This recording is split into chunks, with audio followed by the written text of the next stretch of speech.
Hello everyone, welcome back to my channel माँ वंदना chemistry classes. Class 11th के लिए जो हमने लास्ट वीडियो देखी थी उसके अंदर हम IUPAC सीरीज़ कर रहे थे। ठीक है भाई, उस सीरीज़ के अंदर हमने क्या क्या देखा था, आइसो, नियो, सैक जो भी है वो हम कौन से कह सकते हैं एग्जाम्पल्स के आगे यूज़ करेंगे या फिर कौन से हाइड्रोकार्बन्स के आगे कहाँ पे कौन से स्ट्रक्चर में उसको यूज़ किया जाता है। अगर आप लोगों ने वो वीडियो नहीं देखी है तो लिंक जो है वो डिस्क्रिप्शन बॉक्स में गिवन है, जल्दी से जाके वो वीडियो देखिए। ठीक है भाई, आज हम स्टार्ट करने वाले हैं उसके आगे का पोर्शन। एक चीज़ और बता दूं, ये सीरीज़ आपको कंटिन्यूएशन में देखनी है। अगर आपने बीच में एक भी सीरीज़ स्किप कर दी तो आपके लिए बहुत ज़्यादा प्रॉब्लम होने वाली है, तो उसको कंटिन्यूएशन में देखिएगा। ठीक है, एक चीज़ और आपके लिए इम्पॉर्टेंट ये है कि भाई अब जो है वीडियोस ये शायद आपके लिए कह सकते हैं कि लास्ट होगी। इसके बाद में मैं लाइव सेशंस के थ्रू आपको पढ़ाऊंगी, तो उसका जो भी शेड्यूल होगा क्लास 11th के लिए, जब भी जो भी डे फिक्स होगा और जो भी टाइम फिक्स होगा वो मैं आपको बता दूंगी। तो उसके लिए आपको मेरे चैनल से जुड़े रहना पड़ेगा। ठीक है भाई, तो चैनल से जुड़े रहिए और लाइव क्लासेस अटेंड करने के लिए आगे के वीडियोज़ जो है वो देखते रहिए और कम्युनिटी टैब जो है उसके ऊपर बने रहिए, जिससे कि आपको पता रहे कि 11th क्लास के लिए लाइव क्लासेस का शेड्यूल क्या है। चलिए भाई, अब हम स्टार्ट करते हैं हमारा पोर्शन जो कि हम पढ़ने वाले हैं। आज है नॉमेनक्लेचर का पार्ट। ठीक है भाई, पीछे हमने देखा था कि स्ट्रक्चरल बेसिस पे कौन सी नेमिंग कब कब रखी जाती है। अब हम देखेंगे नॉमेनक्लेचर का पार्ट। ठीक है, क्लास 11th के लिए है ये वीडियो।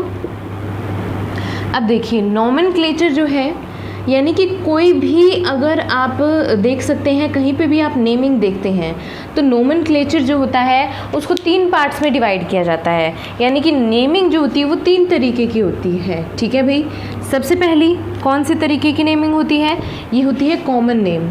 हम देखते हैं बहुत से हाइड्रोकार्बन्स होते हैं उनके क्या होते हैं, कॉमन नेम होते हैं या फिर उसे कहा जाता है ट्राइबल नेम। ठीक है, ट्राइबल नेम।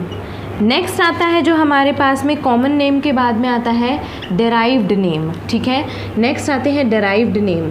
कॉमन नेम जो होते हैं वो हमेशा उसके स्ट्रक्चर से रिलेटेड रहते हैं, यानी कि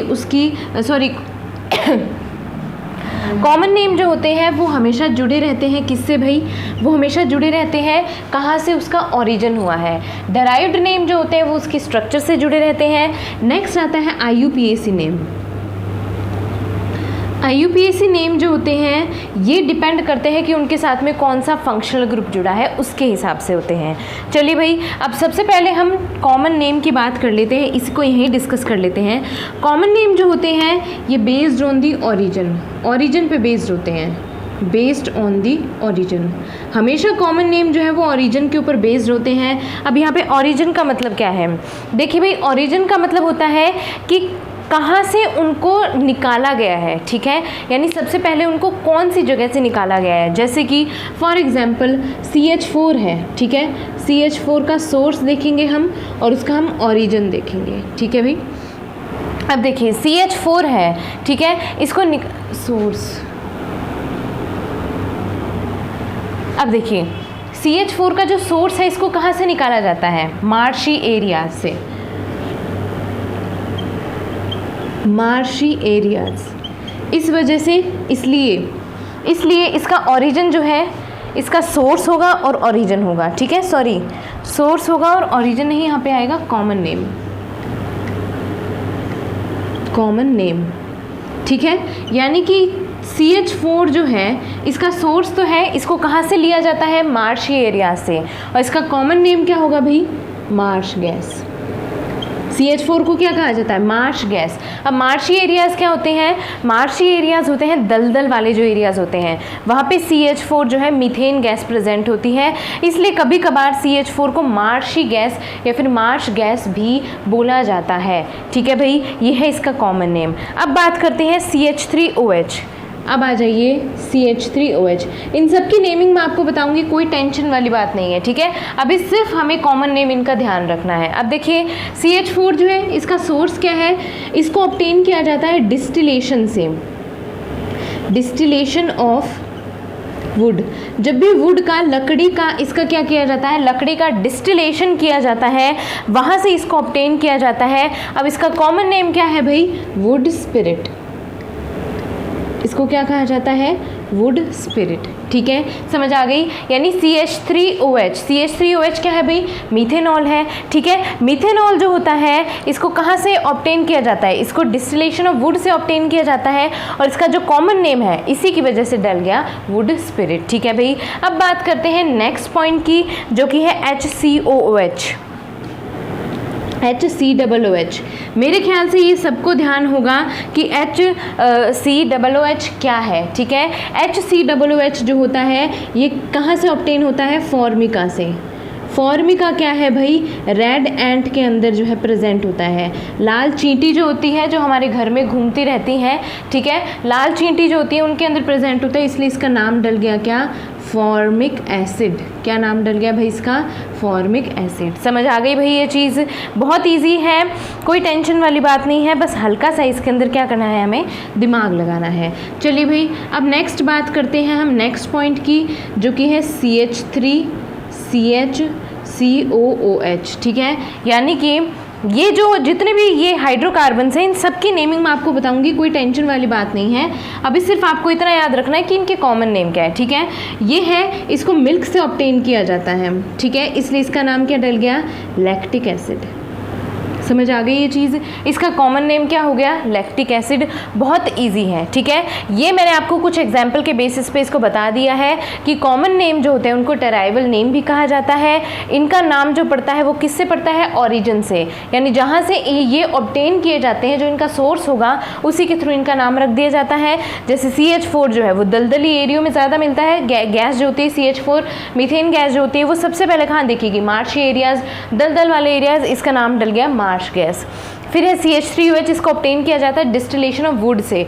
वुड का जब भी डिस्टिलेशन होता है उससे ऑब्टेन किया जाता है, इसलिए इसे कहा गया वुड स्पिरिट। फिर है HCOH, जिसे फॉर्मिका से ऑब्टेन किया जाता है, जो कि है रेड आंट से, यानी कि जो लाल चींटी होती है उनसे, इसलिए इनका नाम डल गया क्या? Formic acid. नेक्स्ट है CH3CHCOH, ये जो है मिल्क से ऑब्टेन किया जाता है, इसलिए इसका नाम डल गया क्या? Lactic acid. ठीक है भाई, ये है बहुत बेसिक सी चीज़, बहुत इजी है। मेरे ख्याल से इसमें आपको कोई ज़्यादा दिमाग लगाने वाली कोई ज़रूरत नहीं है। अब चलिए हम बात करते हैं डेराइव्ड नेम की। डेराइव्ड नेम जो होते हैं ये हमेशा किसके ऊपर बेस्ड होते हैं भाई? डेराइव्ड नेम जो होते हैं ये हमेशा बेस्ड होते हैं उस चेन के अंदर प्रेजेंट जो भी पेरेंट चेन होगी उसके अकॉर्डिंग। एक चीज़ आपको इसके अंदर डेराइव्ड नेम जब भी कर रहे होंगे, आपको एक चीज़ इसके अंदर ध्यान रखनी है कि इसमें पेरेंट चेन का सिलेक्शन किया जाएगा। ठीक है, पेरेंट चेन आगे हम IUPAC नेमिंग करेंगे, उसके अंदर भी सिलेक्ट किया जाएगा। तो 4 डिग्री, 3 डिग्री, 2 डिग्री और 1 डिग्री। ठीक है, इस तरीके से इसके अंदर पेरेंट चेन का सिलेक्शन किया जाएगा। अब देखिए डेराइव्ड नेम जो होते हैं वो कौन से तरीके से, या फिर यूँ कहें कि कैसे डेराइव्ड नेम को निकाला जाता है। अब जैसे कि फॉर एग्जाम्पल हमारे पास में एल्केन है, कोई भी एल्केन जो कि है CH4, तो इसको हम क्या लिखते हैं भाई? डेराइव्ड नेम में जब भी बात करते हैं तो हम CH4 को क्या लिखते हैं? ऑब्वियसली क्या लिखते हैं? मीथेन लिखते हैं। ठीक है, तो हम इसका डेराइव्ड नेम क्या लिखते हैं? मीथेन। ठीक है, अब आगे बात करते हैं हम एक और एग्जाम्पल की। इसी तरीके से हम एक और एग्जाम्पल ले लेते हैं, वो है CH3CH3। ठीक है भाई, हम बात करते हैं CH3CH3 की। 3 4। ठीक है भाई, अब देखिए इसके अंदर या तो आप इसे एज ए पेरेंट चेन ले लीजिए या फिर आप इसे ले लीजिए, दोनों में से किसी को भी ले लीजिए, बात तो एक ही पड़ेगी। ठीक है, एक ही बात होगी, तो इसका नेम क्या होगा? कोई दोनों में से किसी भी एक को आप अगर सेलेक्ट कर लेंगे तो सबसे पहले इसमें क्या लिखा जाएगा? अब जैसे CH3 है तो पहले क्या लिखा जाएगा? मिथाइल, और उसके बाद में क्या लिखा जाएगा? मीथेन। इस तरीके से लिखे जाते हैं डेराइव्ड नेम। अब बात करते हैं नेक्स्ट की। ठीक है, नेक्स्ट हम ले लेते हैं CH3 CH2 CH2 CH3। चलिए लिखिए CH3 CH2 CH2 CH3। अब देखिए इसके अंदर आपको लेना है ये वाला, या तो आप इसे ले लीजिए या फिर आप इसे ले लीजिए, दोनों में से आप किसी को भी ले लीजिए, नाम तो एक ही पड़ेगा। या तो यहाँ से इसको लेंगे तो भी एक ही नाम आएगा, यहाँ से इसको लेंगे तो भी एक ही नाम आएगा। ठीक है भाई, तो अब इसकी नेमिंग जो होगी, इसकी नेमिंग के अंदर इसका नाम क्या लिखेंगे हम? इसका नाम होगा इथाइल, मिथाइल, मीथेन। क्या होगा भाई? इथाइल, मिथाइल, और लास्ट में इसका नेम क्या होगा भाई?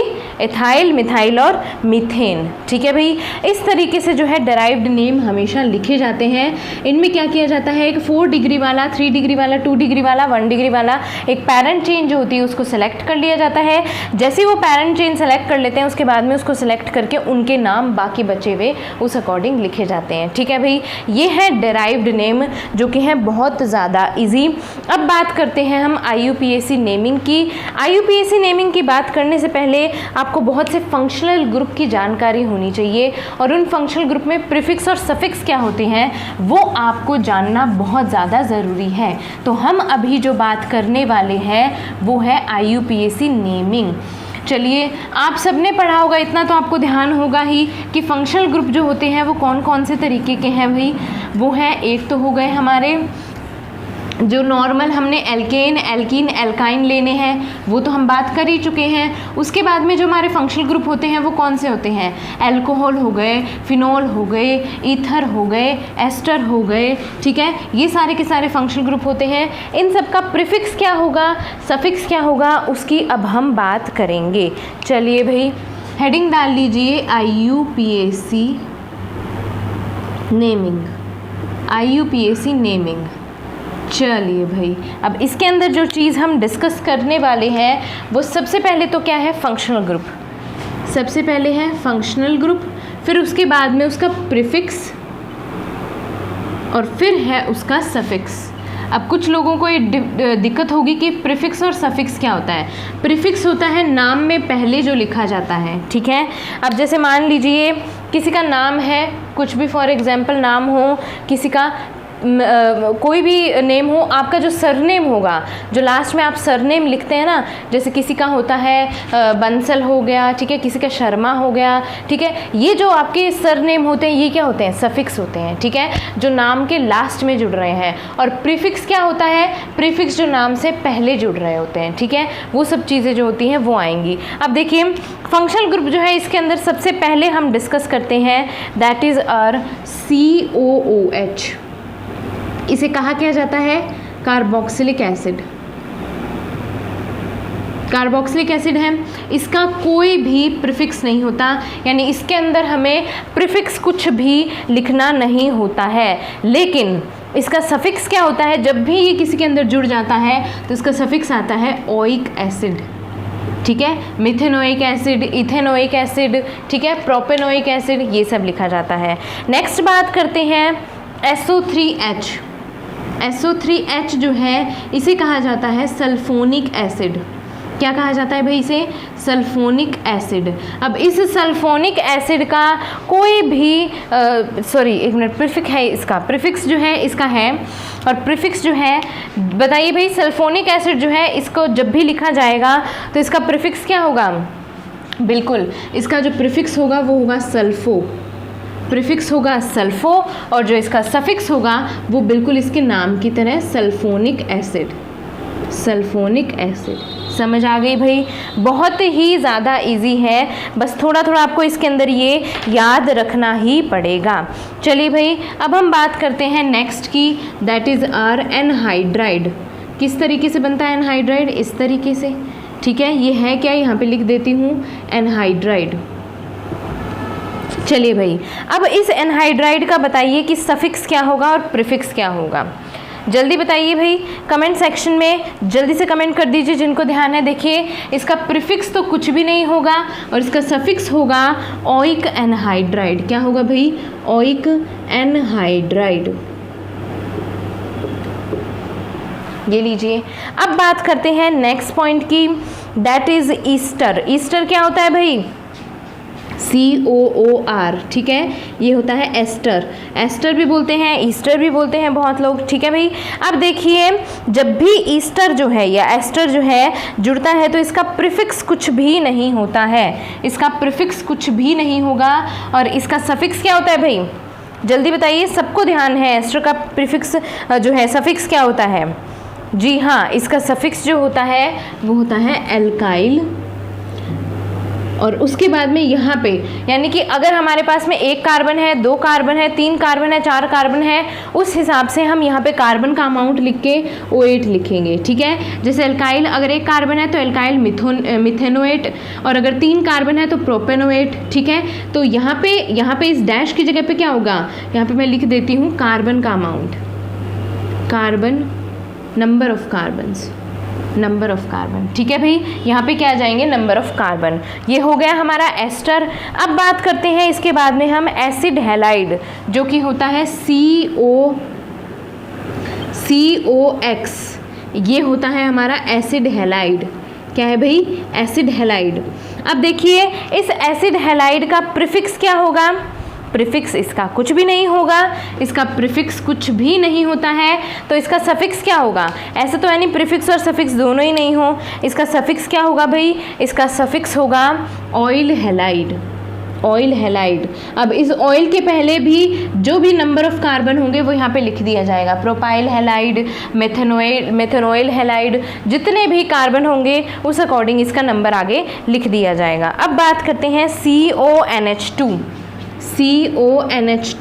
ये क्या है भाई बताइए। CONH2 क्या है, यहाँ पे एमाइड है, ये क्या है भाई, एमाइड है।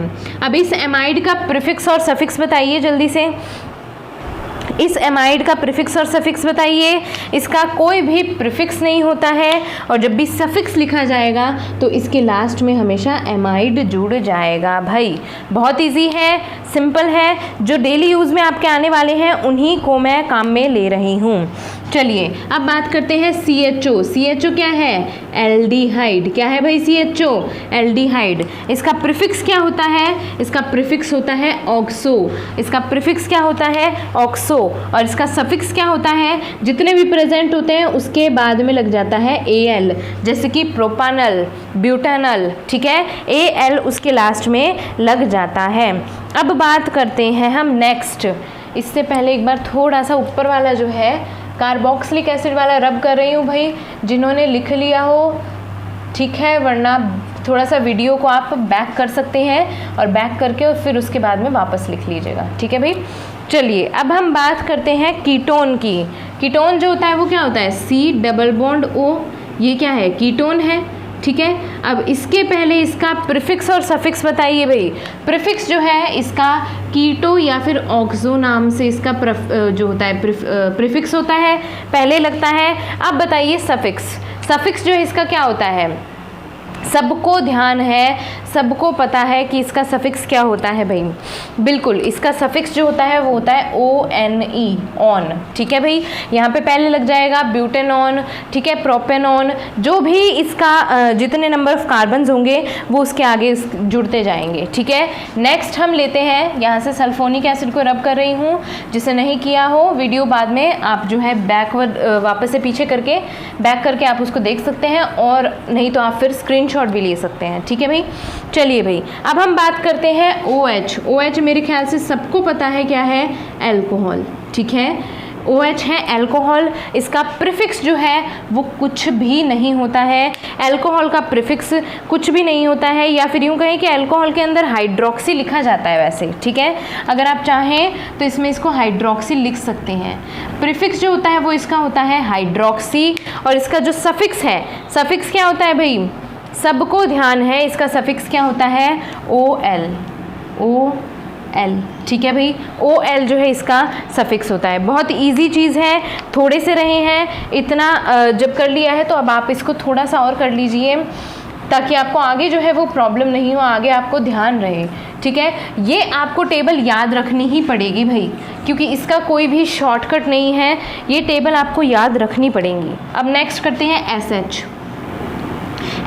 यहाँ पे S क्या है, सल्फर, और H क्या है, हाइड्रोजन, ठीक है।